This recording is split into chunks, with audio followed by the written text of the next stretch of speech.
Dr. Elena Vasquez stood in the observation deck of the Luna station, watching another human probe explode in a brilliant flash of light.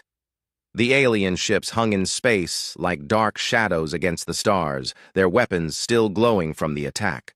She pressed her hand against the cold window and felt anger rise in her chest. "That's the 15th probe this month," said Captain Harris, standing behind her. His voice was tired and frustrated. "They won't even let us send a message pod past Neptune." Elena turned away from the window. The Galactic Concordat had kept Earth locked in its own solar system for 50 years now. No human ship could leave. No human could explore the galaxy. They were prisoners in their own home. It had started as a mistake.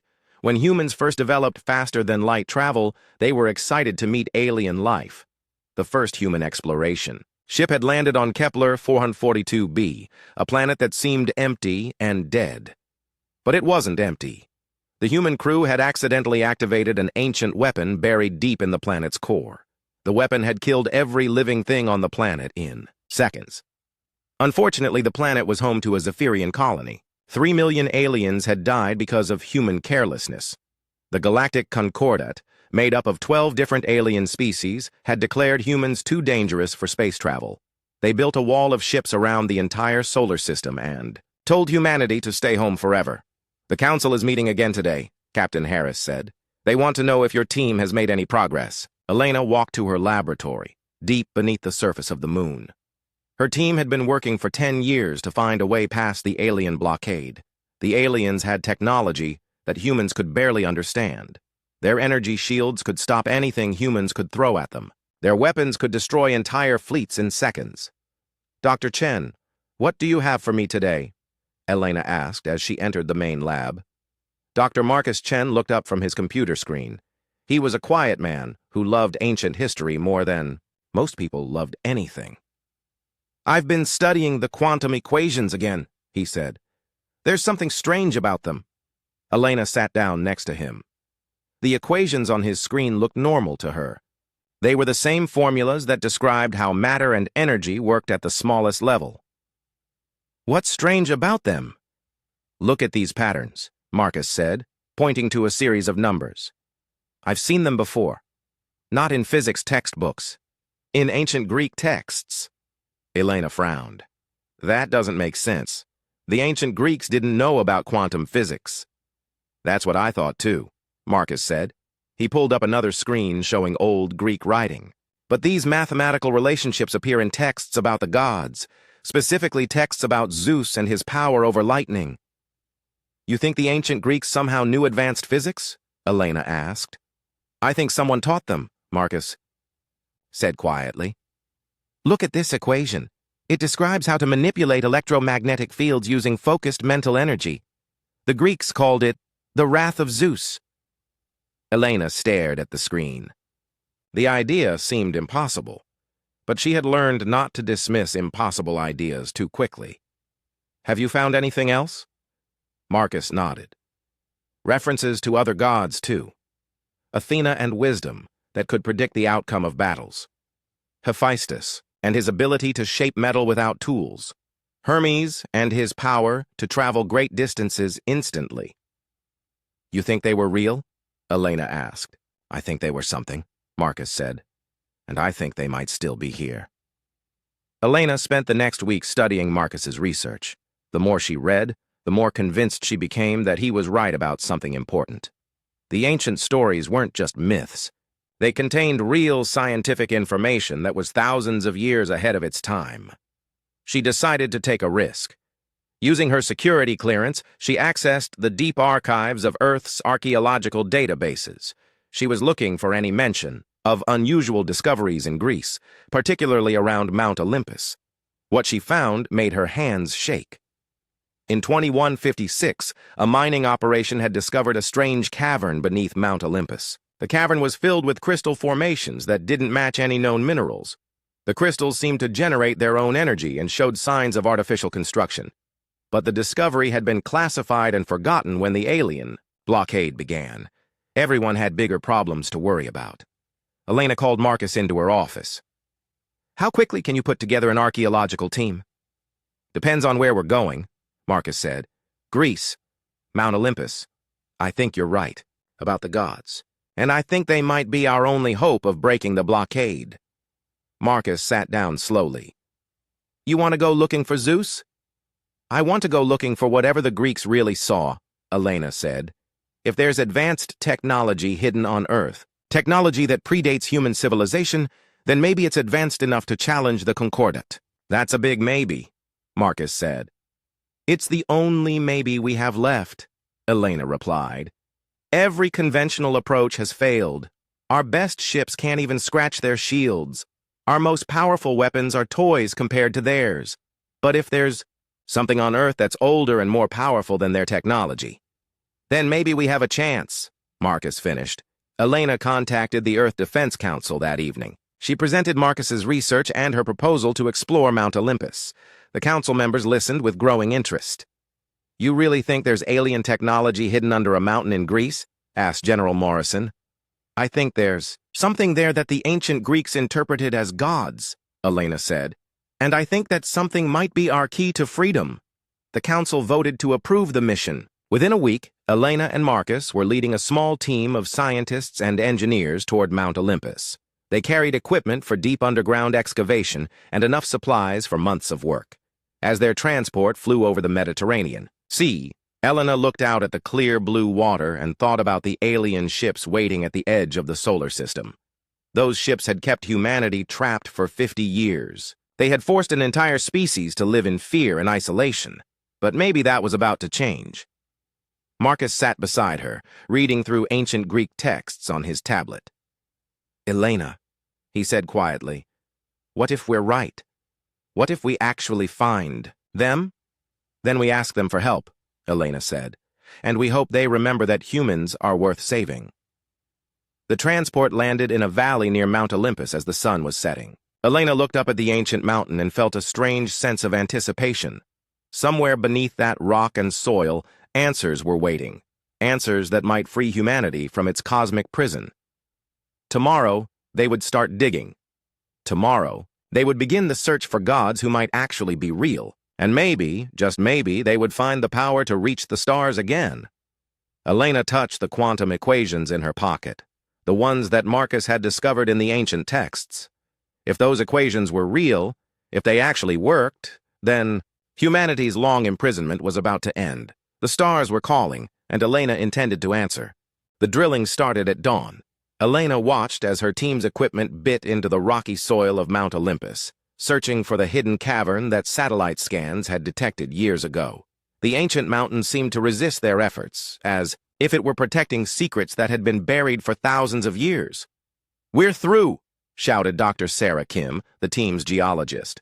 "There's a void space about 50 meters down." Elena rappelled down the narrow shaft they had created, her headlamp cutting through the darkness. When she reached the bottom and stepped into the cavern, she gasped. The space was enormous, stretching far beyond what her light could reach. But it was the walls that made her heart race. They were covered in crystals that glowed with their own soft blue light. The crystals formed complex geometric patterns that seemed to shift and change as she looked at them. Some surfaces appeared flat from one angle but curved from another, as if they existed in more than 3 dimensions at once. "Marcus, you need to see this," Elena called into her radio. Within an hour, the entire team was in the cavern. Everyone stood in amazed silence, staring at walls that defied everything they knew about physics and architecture. "These aren't natural formations," said Dr. Kim, running her scanner along one of the crystal walls. "The energy readings are off the charts. These crystals are generating power somehow, and they've been doing it for a very long time." Marcus approached a section of wall covered in what looked like writing. The symbols were definitely Greek, but they were carved into the crystal itself in letters that seemed to glow from within. "Can you read it?" Elena asked. Marcus nodded slowly. "It says, 'Here sleep the Titans, first among the starborn, masters of the force that binds all things.' And below that, 'When the children of earth face the darkness between worlds, speak our names, and we shall wake.'" "Titans," Elena repeated. "Not gods. Titans." "In Greek mythology, the Titans came before the gods," Marcus explained. "They were older, more powerful. Zeus and the other Olympians defeated them in a great war." Elena studied the glowing text. What if the myths got it backward? What if the Titans weren't defeated? What if they chose to sleep? They spent hours exploring the cavern. It was much larger than they had expected, with passages that led deeper into the mountain. The crystal formations became more complex the further they went, forming structures that looked almost like machinery. In the deepest chamber, they found something that made everyone stop and stare. A circular platform sat in the center of the room, surrounded by 12 tall, crystalline pillars.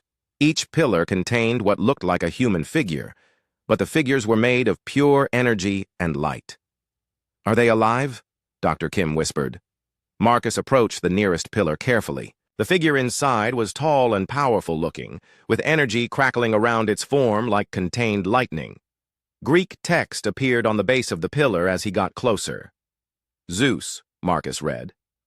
"Lord of Thunder, Master of the Electromagnetic Force." Elena moved to another pillar. This one contained a figure that seemed to be made of silver light, with symbols and equations floating around its head like a crown.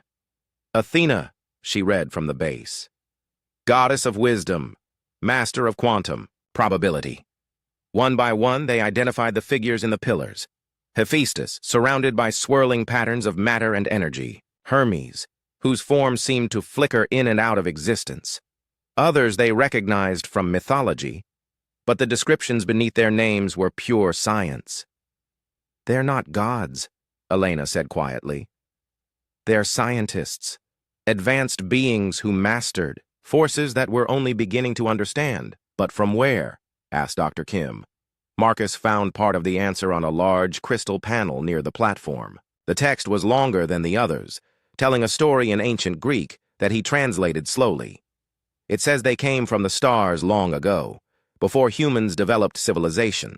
They were explorers, scientists from an advanced race that had learned to manipulate the fundamental forces of reality through focused consciousness. Elena felt excitement building in her chest. What happened to them? According to this, they had a war. Not with primitive humans, but with other star-traveling races. Races that feared their power and wanted to destroy them. Marcus paused, reading more carefully.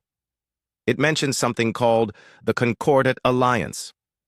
"The Concordate," Elena said. "The same aliens who have us blockaded." Marcus continued reading. "The Titans were betrayed by some of their own people. Rather than continue a war that would destroy innocent worlds, they decided to go into deep sleep. They encoded their consciousness into these crystal matrices and waited. Waited for what? For their successors to wake them. For a species that carried their genetic markers and could understand their technology." Marcus looked up from the crystal panel. "It says they chose Earth as their resting place because they saw potential in early humans. They changed us somehow, modified our DNA to carry dormant abilities." Dr. Kim was studying her scanner readings. "Elena, these crystals aren't just storage devices. They're some kind of quantum computer system, and they're connected to something. There are energy pathways running throughout this entire mountain." Elena approached the Zeus pillar. The figure inside seemed to sense her presence, and the lightning around its form grew brighter. "The abilities are dormant until activated by extreme stress or need," Marcus continued reading. "When humans face extinction or imprisonment, the modifications will activate and allow them to channel the same forces that the Titans mastered." "The blockade," Elena whispered. "Being trapped in our solar system for 50 years, that's extreme stress." She placed her hand on the Zeus pillar. The crystal was warm to the touch, and she felt a strange tingling sensation run up her arm. The figure inside seemed to turn toward her, as if it was becoming aware of her presence. "Marcus, what does it say about waking them up?" Marcus searched the text frantically. "Here. When the children of Earth call upon their sleeping guardians, the ancient pact shall be fulfilled. The Titans shall rise to teach their inheritors the mastery of creation itself." "How do we call them?" "It says to speak their names with true need and clear purpose." Elena looked around at her team. They had come looking for advanced technology that might help humanity break free from the alien blockade. Instead, they had found something much more incredible. Sleeping beings who might have been waiting thousands of years for this exact moment. "Do we do this?"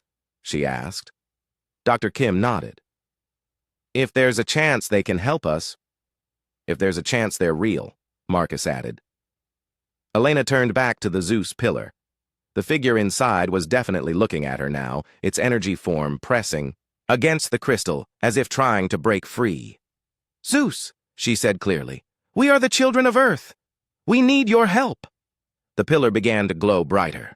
Energy started flowing through the crystal formations throughout the chamber. The other pillars responded, their sleeping figures beginning to stir.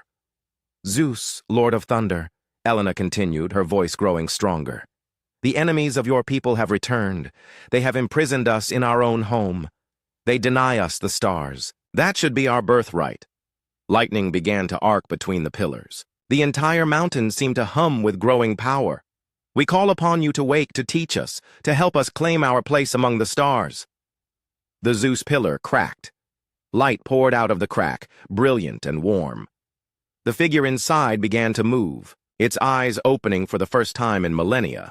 Elena stepped back as the pillar shattered, releasing a being of pure energy into the chamber. The figure solidified, becoming a tall man whose eyes crackled with controlled lightning. Zeus looked around the chamber, then focused on Elena. When he spoke, his voice was like distant thunder. "So," he said in perfect ancient Greek, then shifted to flawless English, "the time has finally come." Zeus stood in the center of the chamber, energy crackling around his form like controlled lightning. He was tall and powerful, but Elena could see that he was not at full strength. The blue light that made up his body flickered occasionally, like a candle in the wind. "You have slept for a long time," Elena said carefully. 10,000 of your years," Zeus replied, his voice carrying the rumble of distant storms. "I can feel the changes in the world above. Your species has grown much in our absence." Marcus stepped forward, still holding his translation device. "The ancient texts spoke of your war with the Concordat. They have returned. They keep us prisoner in our own solar system." Zeus's expression darkened, and lightning flashed more intensely around his hands. "The Concordat alliance still exists? I had hoped they would have learned wisdom by now." "They fear us," Elena said. "They say humans are too chaotic, too dangerous for space travel." "Fear," Zeus said with bitter amusement. "Yes, they always feared what they could not control. That is why they turned against us long ago." Dr. Kim was scanning Zeus with her instruments, her eyes wide with amazement. "Sir, Lord Zeus, what exactly are you?" "I am Titan," Zeus said simply.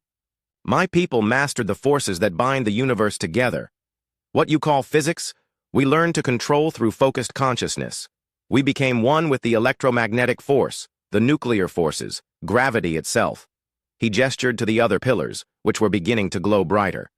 "My companions sleep still, but they stir. The activation of my matrix has begun their awakening process." "How long will it take?" Elena asked. "Hours for some, days for others. We have been dormant for a very long time. Our consciousness patterns must reassemble slowly or risk dissolution." Zeus walked to one of the other pillars, placing his energy form hand against the crystal. "But even weakened, we can begin your education." "Education in what?" Zeus smiled, and for a moment, he looked almost human. "In becoming what you were always meant to be. When we modified your ancestors' genetic structure, we gave them the potential to channel the same forces we control. But that potential lies dormant until awakened by great need." Marcus was taking notes frantically. "The blockade activated it?" "The blockade, the imprisonment, the desperation of an entire species denied their destiny among the stars. Yes, that level of existential threat was designed to trigger the enhancement." Zeus studied Elena carefully. "I can sense it in you already. The quantum field around your consciousness has changed. You have begun to resonate with electromagnetic patterns." Elena felt a strange tingling in her hands. "What does that mean?" "It means you can learn to do this," Zeus said. He held up his hand, and electricity danced between his fingers in complex patterns. "Not as powerfully as a Titan, but enough to change the balance of power between your species and the Concordat." Over the next several hours, Zeus began Elena's first lesson. He taught her to feel the electromagnetic field that surrounded all matter, to sense the tiny electrical currents that ran through every living thing. Consciousness and quantum reality are connected, Zeus explained, as Elena struggled to make a small spark appear in her palm. Your thoughts can influence the behavior of subatomic particles when properly focused. This is not magic. It is advanced physics that your species has not yet discovered. Slowly, a tiny blue spark appeared in Elena's hand. It lasted only a second, before flickering out, but she had done it. She had created electricity from nothing but focused thought. Excellent, Zeus said. You learn quickly. Other pillars began to crack and glow. The figure Elena had identified as Athena was stirring, her silver light growing brighter. Symbols and equations floated around her like a crown of pure mathematics. She will wake next, Zeus said. Athena mastered quantum probability.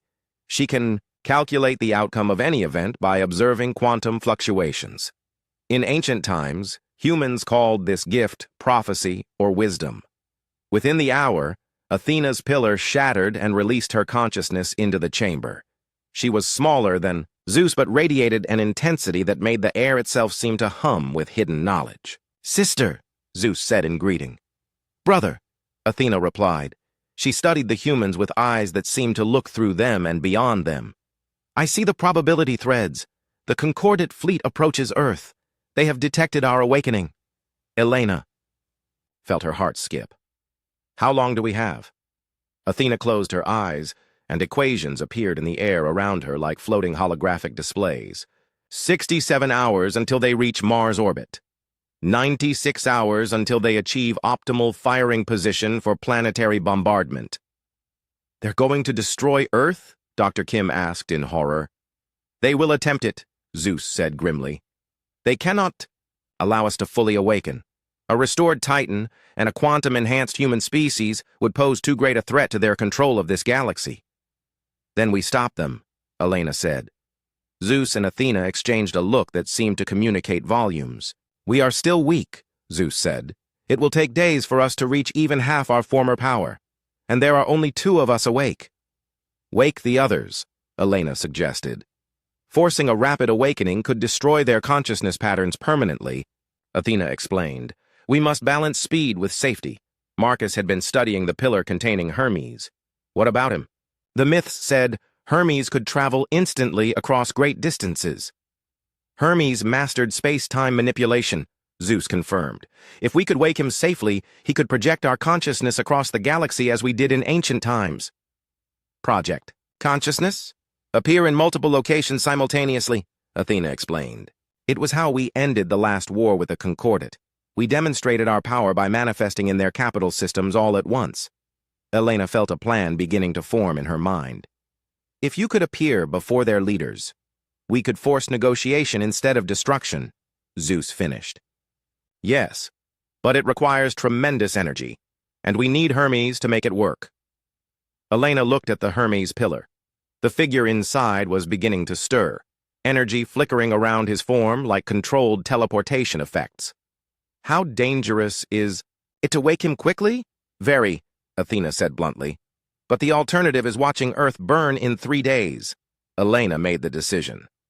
"Do it." Zeus and Athena combined their remaining power, feeding energy directly into the Hermes pillar. The crystal began to crack much faster than the others had. Light poured out in streams that seemed to bend space around them. The pillar exploded. Energy scattered through the chamber, and for a terrifying moment, Elena thought they had failed. Then the energy streams converged, forming a figure that seemed to flicker between multiple locations at once. Hermes opened eyes that held the depth of interstellar space. "Brothers, sister, it is good to wake to friendly faces." "Can you still perform long-range consciousness projection?" Zeus asked immediately. Hermes tested his abilities, his form blinking in and out of existence. "Yes, but I am weak. I could manage perhaps 12 simultaneous manifestations before risking pattern collapse." 12, Athena mused. "The Concordate has 12 member species, 12 capital worlds, each with a leadership council that needs to see what we have become," Zeus added. Elena felt electricity building in her hands again, stronger this time. The presence of 3 awakened titans seemed to be accelerating her own development. "What do you need from us?" "Continue practicing your abilities," Zeus said. "When we manifest before the concordant leaders, we need to demonstrate that humanity has evolved beyond their ability to contain. They must see quantum-enhanced humans as proof that we have taught you well." "And if they refuse to listen?" Zeus smiled, and lightning danced around his form like eager pets.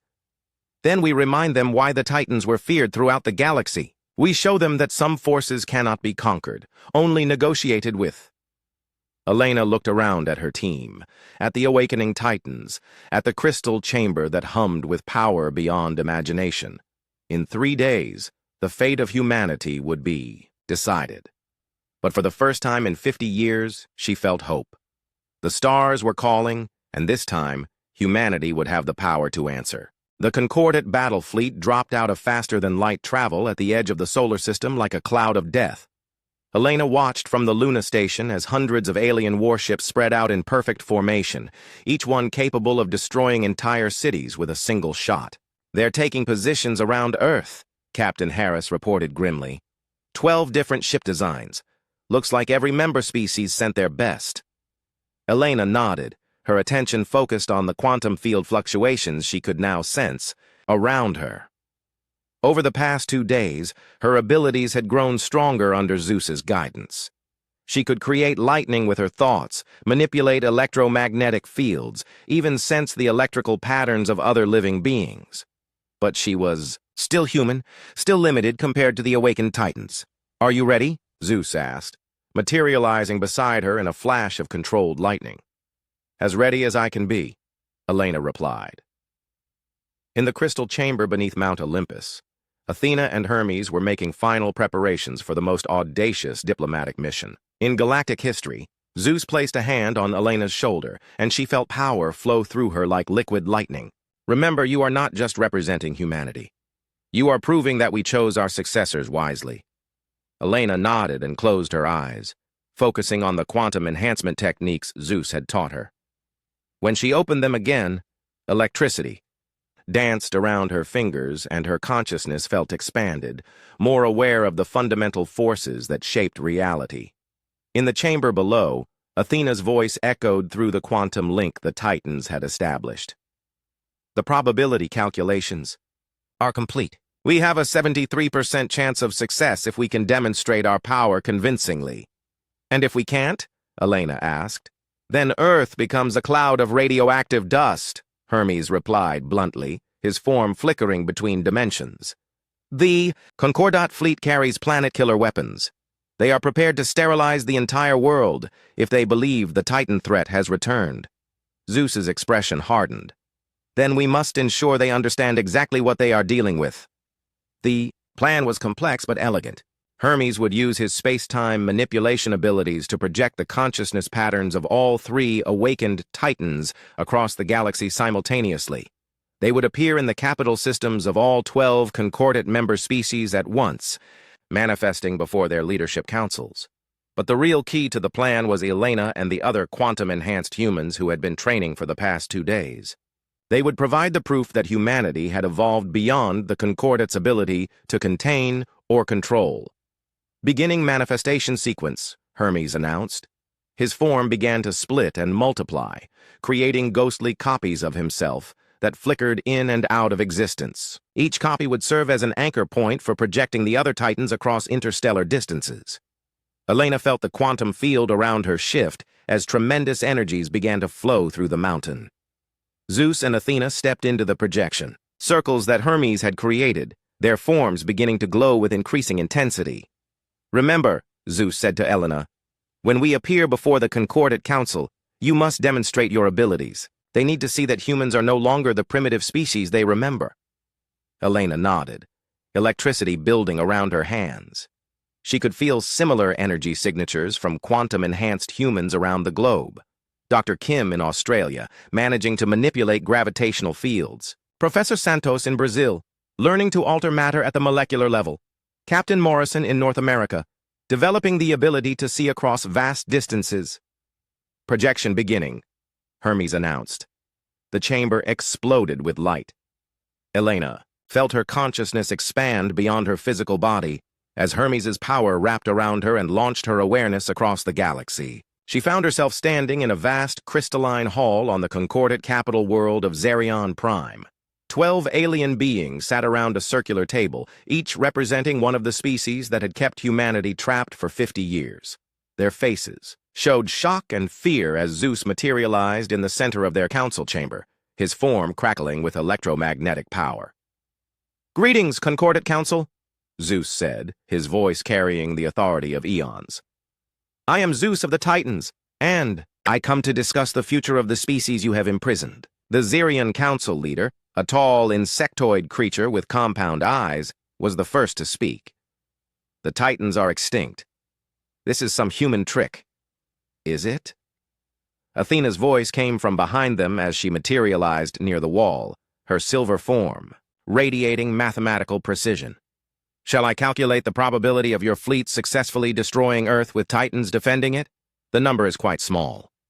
One of the other council members, a reptilian creature Elena recognized as a Vorthon, hissed in alarm. "If the Titans have truly returned—" "They have not returned," Zeus said calmly. "We never left. We simply slept, waiting for our chosen successors to mature enough to inherit our knowledge." The concordate leaders exchanged worried glances. Elena could sense their fear through the quantum field. But she could also sense something else: uncertainty. They were not united in their decision to destroy Earth.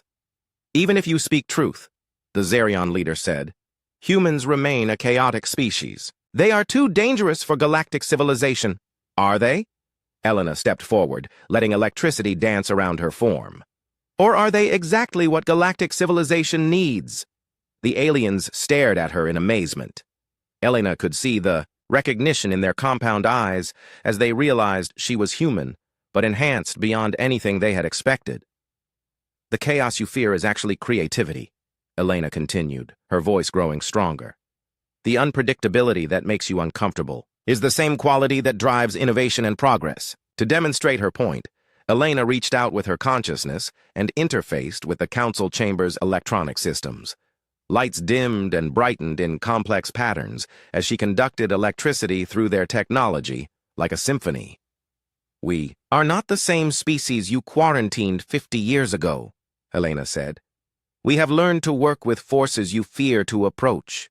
We have become partners with beings you thought were myths." Around the galaxy, similar scenes were playing out in 11 other capital cities. Elena could sense the other Titan manifestations through Hermes' quantum link, each one confronting a different concordate leadership group. The Vorthan council member leaned forward. "What do you want?" "An end to the quarantine," Zeus said simply. "Recognition of humanity as a full member of galactic civilization, with all the rights and responsibilities that entails." "And if we refuse?" Zeus smiled, and every electronic device in the chamber surged with power. "Then you will face the same choice your predecessors faced 10,000 years ago, except that some forces cannot be conquered, only negotiated with, or watch your empire crumble as you try to fight what you cannot understand." Elena felt the quantum field shift as more awakened Titans began to manifest. Hephaestus appeared. In a flash of controlled nuclear fire, his mastery over matter manipulation evident as metal objects in the chamber began to reshape themselves. "The choice is yours," Athena said, probability equations swirling around her like a crown. "But I have calculated all possible outcomes. War with awakened Titans and quantum-enhanced humans ends badly for the Concordate in 97% of scenarios." The Zerion leader looked around at his fellow council members. Elena could sense the debate raging through their quantum communications, fear and pragmatism warring with centuries of ingrained prejudice against humanity. Finally, the leader spoke. "We will consider your proposal, but we require guarantees. Proof that humanity will not repeat the mistakes that led to the Kepler 442b incident." "You will have your guarantees," Zeus said, "but they will be negotiated between equals, not dictated by conquerors to prisoners." Elena felt the manifestation beginning to fade as Hermes' energy reserves reached their limit, but she had seen enough in the aliens' quantum signatures to know they had succeeded. The Concordate was afraid, but they were also intrigued. For the first time in 10,000 years, the galaxy's dominant power structure was facing something it could not simply destroy or control. As Elena's consciousness returned to her physical body in the Luna station, she looked out at the alien fleet still surrounding Earth. But now, instead of certain death, those ships represented the beginning of negotiations. The stars were calling, and finally, humanity was strong enough to answer. 3 months after the Titan manifestation, Elena stood on the observation deck of Olympus Station, humanity's first interstellar diplomatic facility. Through the transparent aluminum windows, she could see ships from 12 different species, docked at the station's ports, their crews working alongside humans for the first time in 50 years. The negotiations had taken weeks. Each concordant species had demanded different assurances, different proofs that humanity could be trusted with access to the galaxy. But in the end, the combination of Titan power and human determination had won the day. "The final signatures are complete," Captain Harris said, entering the observation deck with a smile broader than Elena had seen in years. "The Olympian Accords are officially ratified." Elena nodded, still somewhat amazed by how far they had come. The Accords did more than just end humanity's quarantine. They established Earth as the 13th member of the Galactic Concordat, with full rights to explore, colonize, and trade throughout known space. But the most important part of the agreement was what it said about the future. Dr. Vasquez, a familiar voice said behind her. Elena turned to see Zeus approaching, his energy form now stabilized and much stronger than it had been during those first desperate days. "The Concordat representatives are asking for you." Elena followed Zeus to the main conference hall, where delegates from all 12 alien species sat around a circular table with human representatives. The discussions had been intense, but respectful. Fear had gradually given way to curiosity, as the aliens observed quantum-enhanced humans working alongside awakened Titans. "Ambassador Vasquez," the Zerion leader said as she entered. Elena still found it strange to hear her new title, but the role had been necessary. Someone had to speak for humanity in these negotiations, and her connection to the Titans made her the obvious choice. "Council Leader Zeus HFY," Elena replied, taking her seat at the table. "I understand you have concerns about our colonial expansion plans?" The insectoid alien's compound eyes reflected the light from Zeus's energy form. "Not concerns. Questions. Your species wishes to establish settlements in the Kepler system, the same system where we accidentally destroyed a Zephyrian colony 50 years ago," Elena finished. "Yes, we remember. We want to build a memorial there, alongside a research station dedicated to studying ancient weapons, so such accidents never happen again." A new voice spoke up. "That is acceptable." The speaker was Veltar, the Zephyrian representative whose own people had been the victims of humanity's first interstellar mistake. "We have studied your proposal. The memorial design honors our lost citizens with proper respect." Elena felt relief flow through the quantum field. The Zephyrians' forgiveness had been crucial to the entire negotiation process. "The research station will be a joint effort. Human creativity, Titan knowledge, and concordant wisdom working together to understand the weapons left behind by the ancient races." Athena materialized beside the table, her silver form surrounded by floating equations. "The probability matrices suggest such cooperation will prevent similar incidents by a factor of 94%. "And the remaining 6%, asked the Vorthan representative. "Accounts for unknown variables and the inherent chaos of exploration," Athena replied, with what might have been amusement. "Some degree of unpredictability is unavoidable when dealing with humans. We consider this a feature, not a flaw." Zeus stepped forward. "The Titans learned long ago that perfect order leads to stagnation. The galaxy needs species like humanity, curious, creative, willing to take risks that more cautious races would avoid." Elena looked around the table at the assembled delegates. Representatives of species that had ruled the galaxy for millennia, now sitting as equals with the humans they had once imprisoned. The change was remarkable, but she knew it was just the beginning. "There is one more matter to discuss," Elena said. "The awakening of the remaining Titans." A ripple of tension went through the alien delegates. 6 more Titan consciousness patterns remained in the crystal chambers beneath Mount Olympus, still sleeping after 10,000 years. Our position remains unchanged, Council Leader Zeus HFY said. We cannot permit the awakening of entities whose power could threaten galactic stability. Zeus's expression darkened, electricity crackling around his hands. You fear what you do, not understand. We fear what we remember, the Xerian leader replied firmly. The ancient wars nearly destroyed entire star systems. Elena raised a hand before the argument could escalate. What if we offered a compromise? Both sides looked at her with interest. The remaining Titans wake gradually, one at a time, with full concordant observation and approval for each awakening. In exchange, they serve as teachers and advisors to all member species, not just humanity. The alien delegates exchanged glances.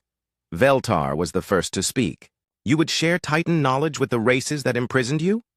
Knowledge belongs to all, Elena said. The Titans taught us that wisdom grows when it's shared, not hoarded. Athena stepped forward, equations swirling around her form.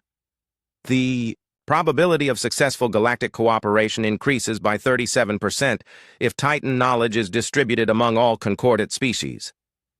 And if one of the awakened Titans proves unstable, asked the Vorthon representative. Zeus answered. Then we put them back to sleep. We will not repeat the mistakes of our ancient past.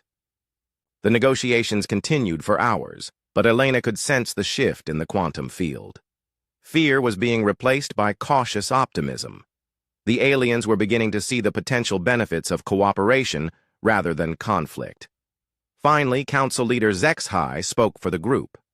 We agreed to the compromise. The remaining Titans may be awakened under strict protocols, with their knowledge shared among all concordant species. Elena felt electricity dance around her fingers as her excitement built. Then we have an agreement. We have more than that, Zeus said, his voice carrying the rumble of distant thunder. We have the foundation for a new age. Over the following weeks, the first human exploration ships began leaving the solar system for the first time in 50 years. Elena watched them go from Olympus Station, feeling pride and hope in equal measure. The ships carried quantum-enhanced humans who could work with technologies that had once been beyond human understanding. They carried Titan knowledge that would help them avoid the mistakes of the past. Most importantly, they carried the dreams of an entire species that had spent half a century looking up at the stars and wondering if they would ever be allowed to reach them. Hephaestus was the first of the remaining Titans to be awakened, his mastery over matter manipulation making him invaluable for the construction of new colonies. His consciousness emerged from its crystal prison with joy, eager to teach humans how to shape metal and stone with thought alone. The young ones learn quickly, he told Elena, as they watched human engineers practice their new abilities. They have the passion for creation that we once possessed.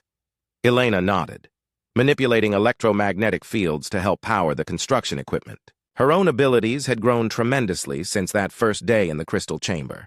She could now interface directly with computer systems, generate powerful electrical fields, even sense the quantum signatures of other beings across vast distances. But the real changes were happening throughout human society.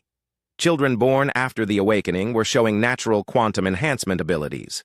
Scientists were making breakthrough discoveries by combining human creativity with Titan knowledge. Artists were creating works that existed in multiple dimensions simultaneously. Ambassador, Captain Harris said, approaching with a datapad. The first colonial report from New Olympia. Elena read the report with growing amazement.